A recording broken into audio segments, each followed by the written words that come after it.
I'm a fighter. I can take a punch. I live. I learn something every day. I strike when I need to strike. I prepare. I've earned everything I have. If I fall, I get back up.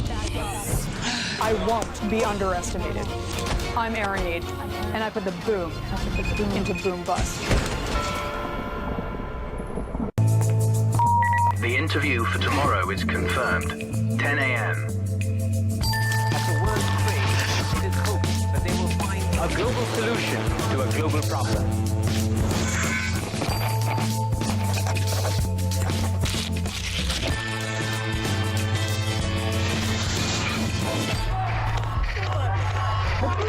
Call for a total revamp of the system.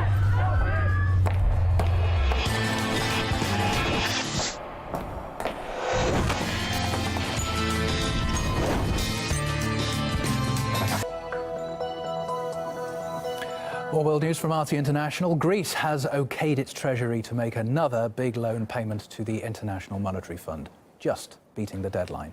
But this could now mean that the cash-strapped country runs out of money in the next 2 weeks.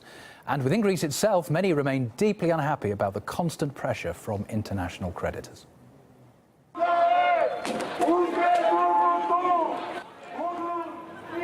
Hundreds of protesters paint-bombed EU offices in Athens. The rally involved anarchist groups as well as radical factions of the ruling Syriza party. It happened while the German and Greek finance ministers were holding another round of talks in Belgium, the outcome of which, though, they didn't exactly seem to agree on. We're going to have a good meeting, and there's going to be a communique that establishes the progress that we are making. It's warmer, the weather is good. Apart from that, we don't have much to say regarding Greece. There hasn't been enough progress to expect any decisions today. As long as the Greek government continues to resist, that's a good sign for Greece and its people. What the EU wants is that Greece accepts measures that will destroy the social structure of Greece, like reducing the pensions, reducing salaries, and other items. The Greek government, on the other side, has proposed measures that would give the money to the lenders but would not affect the social situation of Greece. And that is the difference. I believe that the Greek government will insist on its position, and this might lead to a clash between the lenders and Greece that might oblige Greece to denounce the loan agreement. Well, Greece has two key bits of leverage when it comes to negotiating the repayment of the money. First, Athens claims that Germany owes it 278 billion euros in reparations for the Second World War. An ad has even appeared on the Athens metro to highlight the atrocities committed by invading Nazi soldiers. Έλληνες, ψηλά τις καρδιές. Προσοχή, ο ραδιοφωνικός σταθμός Αθηνών ύστερα από λίγο δεν θα είναι ελληνικός. Θα είναι γερμανικός και θα μεταδίδει ψέματα. Έλληνες. The video includes a radio report on the German occupation of Greece just hours before Nazi troops reached Athens. Germany, however, has firmly rejected the request for reparations, saying that was settled by previous treaties. Greece's second piece of leverage is the option of holding a referendum on a so-called Grexit, which would see the country quitting the euro currency club.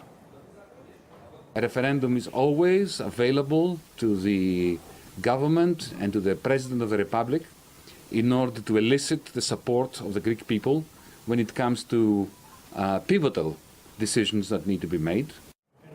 And some say the Greek Prime Minister also sees a referendum as an option after spotting this doodle of what they say, perhaps rather wishfully, is a ballot box.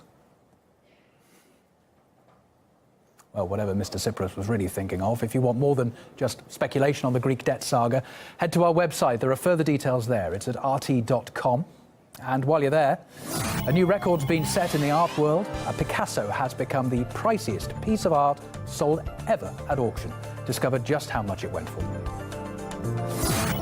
Also online, 4 driverless cars have been involved in road accidents since the vehicles were given legal approval in California. We tell you what caused the crashes on our website.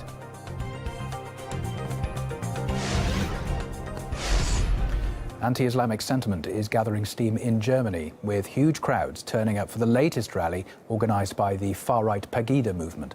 Some 3,000 took to the streets in Dresden, that's according to local police.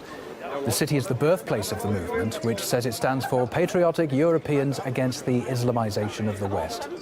Founded in October 2014, it quickly rose in popularity, both in Germany and also across Europe too, with thousands joining its demonstrations.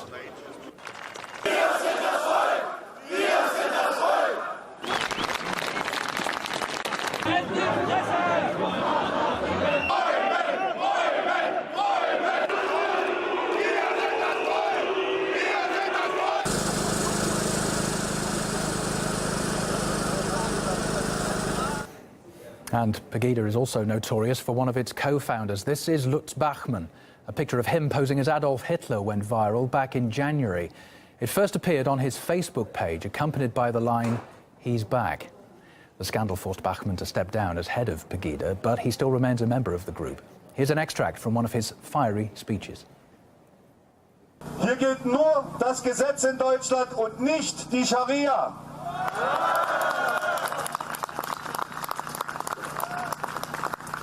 Deutschland ist eine Demokratie. Hier gibt es kein Kalifat. Wer das errichten will, muss raus.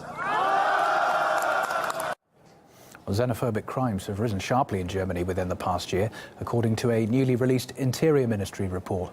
It comes as German representatives admitted to a UN Committee on Racial Discrimination that their country has a long way to go to stamp out racism.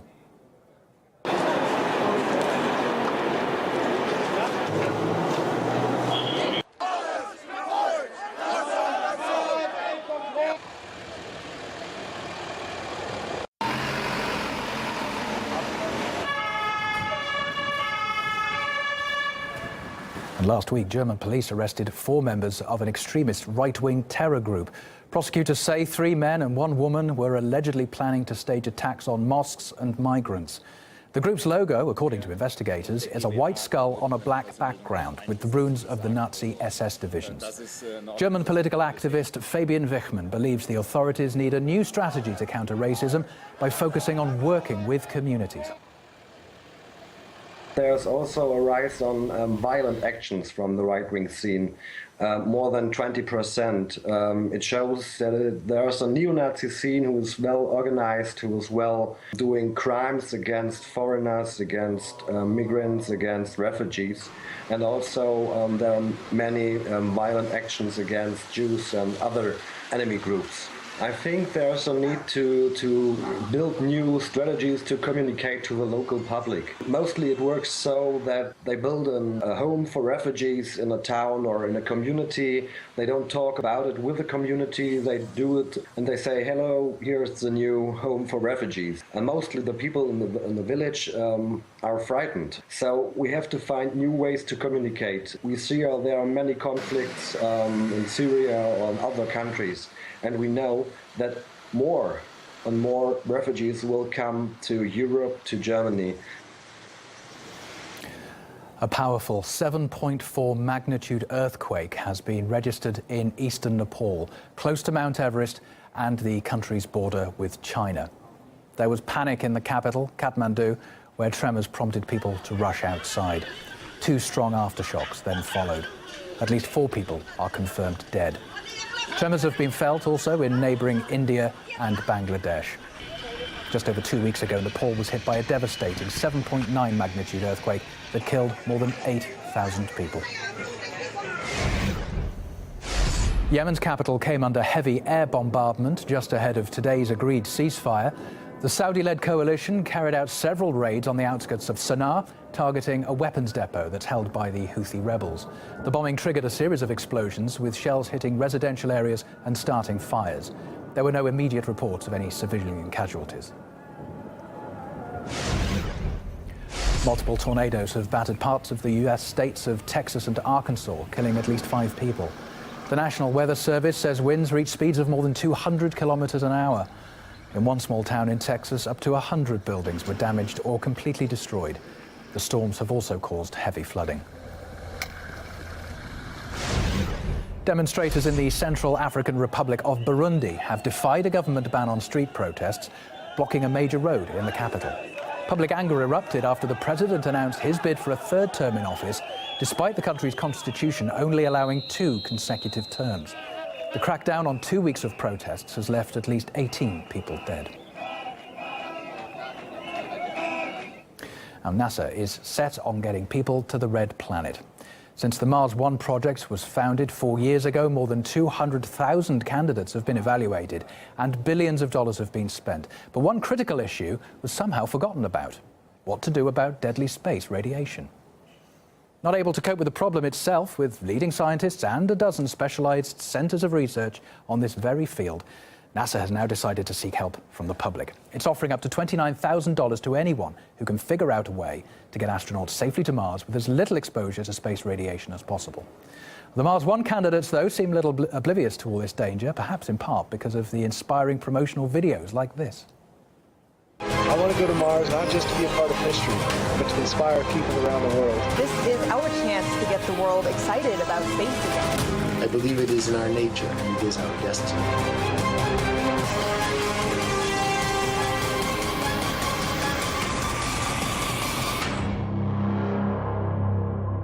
And in their description of the challenge, NASA explains that persistent exposure can lead to unacceptable cancer risks, as well as damaging the eyes and cause breathing and nerve problems.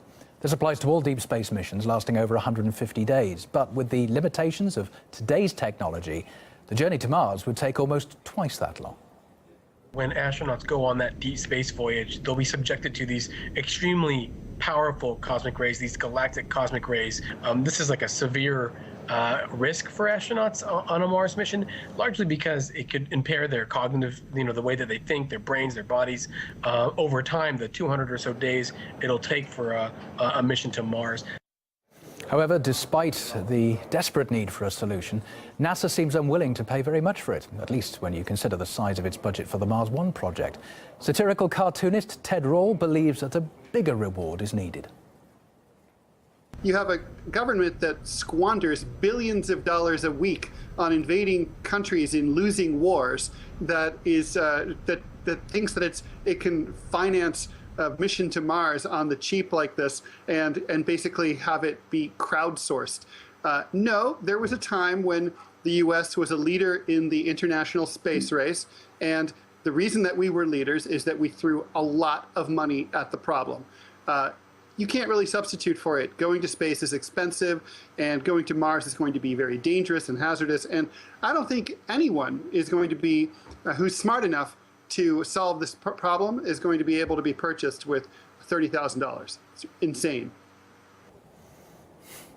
I'll have your next world update in 35 minutes. Up next, though, Boom Bust looks at China overtaking the US as the world's top importer of crude oil, here on RT International.